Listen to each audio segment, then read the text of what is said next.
Le Japon engagé dans une course contre la montre pour refroidir les réacteurs de la centrale de Fukushima, plusieurs tonnes d'eau ont été versées sur les réacteurs les plus endommagés. 6 jours après le séisme, on compte plus de 5000 morts. L'autre grand défi du Japon, gérer l'impatience des 500 000 sinistrés en manque de vivres et d'eau potable.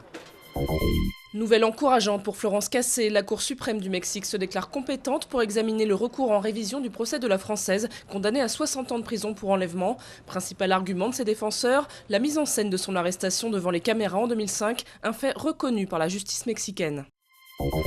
Journée peut-être capitale à 2 titres en Libye. Alors que ses troupes continuent de pilonner les insurgés, le colonel Kadhafi annonce une bataille décisive à Misrata, la 3e ville du pays. Le même jour, le projet de zone d'exclusion aérienne au-dessus de la Libye est soumis au vote du Conseil de sécurité de l'ONU.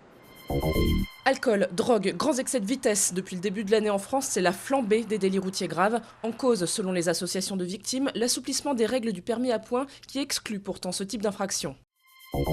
Le mariage du prince William avec Kate Middleton, une belle histoire d'amour, mais aussi une belle histoire d'argent pour les plus malins. Jeunes, beaux, riches et célèbres, ils sont déclinés à toutes les sauces. Livres pour enfants, gâteaux crémeux et même sur l'étoile d'un artiste pas loin du crime de lèse-majesté. Les gens aiment, la famille royale est très importante ici en Angleterre, ça vend beaucoup et puis ça fait parler de l'artiste aussi. Morale de l'histoire, rien de tel qu'un bon conte de fées pour garnir son compte.